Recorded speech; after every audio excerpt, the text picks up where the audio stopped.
Hi everybody, welcome back to the Carver's Wood Shop. This is Arlene once again, and I have a new little project. You'll have to cut this on a bandsaw. It's going to be a little mitten.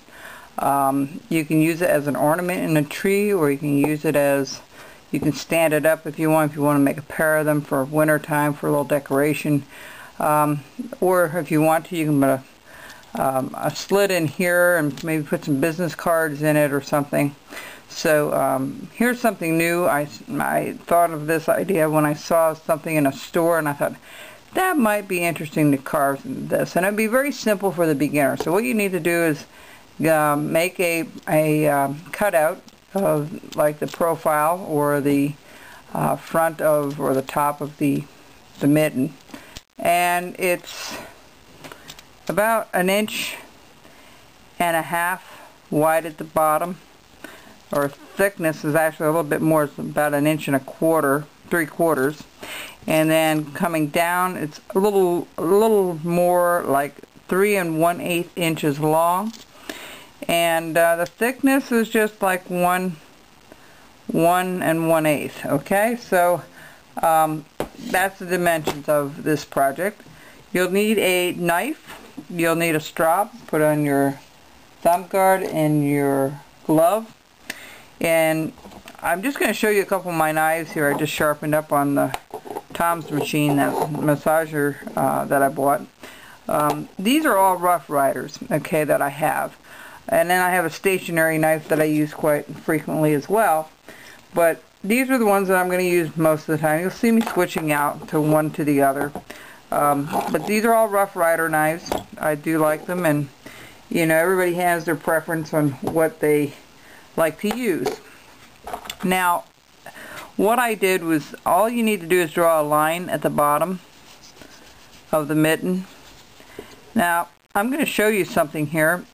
We're going to make this like a 3D effect. My sister in Canada at Christmas time bought me these huge mittens, okay, Canadian mittens, and you can see it's the Canadian flag. And the neat thing about this is, you put, when you wear these, I'll put these on. I really love these. These are nice and warm and just toasty. Okay, and if you put it together in the center, it ends up with the maple leaf. Okay, so this is what, but if you can take a look, I know this is a bit large, how a glove would be. You can see it sticks out a little bit, okay, on this side. We have that a little bit exaggerated on this. And it's going to be slightly rounded, alright? So when we do this, we're going to try to start with rounding it off and actually taking some of this off here. So we're going to just take a little bit off here first. We're going to slice this down a little bit. You're going to put a stop cut, and you're going to just start slicing some of this out, okay? Alright, because the thumb actually sits further away from the piece, so we're just going to trim this down a little bit, go down a little further. We're just going to cut part of this off. Now what I'm using is basswood. I always, 90% of my time, unless I'm doing the branches, it's basswood. Once in a great while I'll use white pine, but not too frequently. Okay, so that's the first thing we're going to do, is this here. We're just going to shape it up a little bit first before we round things off. So again, make sure your knives are really super sharp.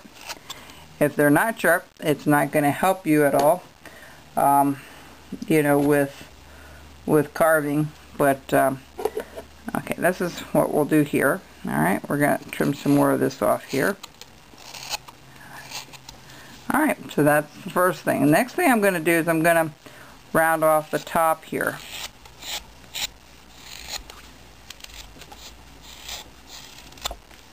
Notice how I'm pushing my knife with my thumb.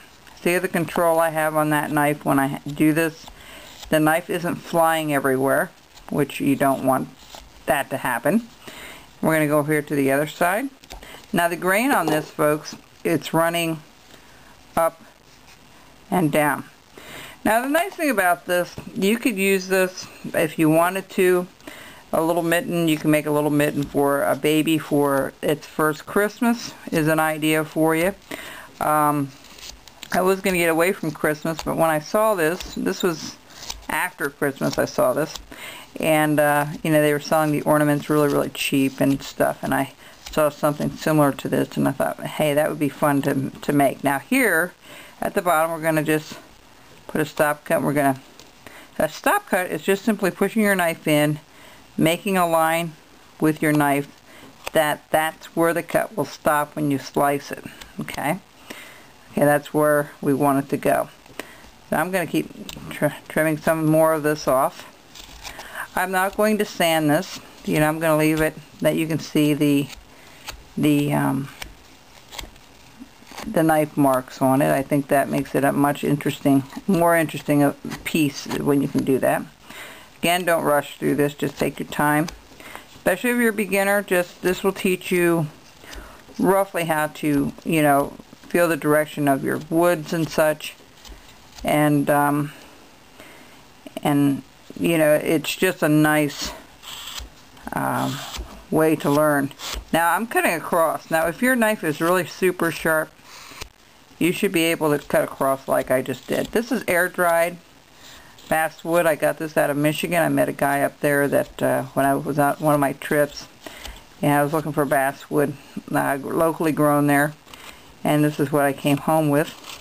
He had a lot of this 1-inch, a little bit better than 1 inch, and he had it in his garage for a long time. You can see how nicely it cuts. You know, don't be afraid to try the air dried stuff. To me it's just as good, if not sometimes better. It's not as white as some of my carvings are, but that's okay. You know, so you can get it at a local hobby store. Just be very cautious if you buy it from a chain hobby store, simply because it's going to be much harder.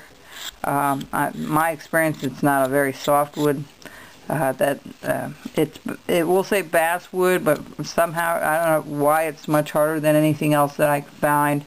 I've heard a lot of people complain about it, and it's very expensive. Okay, so the next thing we're going to do is we're going to round off the bottom portion. Okay, just like so.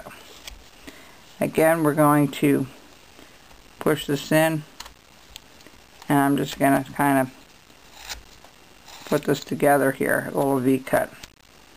Alright, just like so. And this is all going to come out. And we're going to continue this a little bit here. I'm just going to do all this on tape so you can see exactly how it's done. And I'm doing another corner. So I did this corner over here, and I'm doing the opposite corner. You can, what we're trying to accomplish, I'll explain that when we come back. I'll be right back.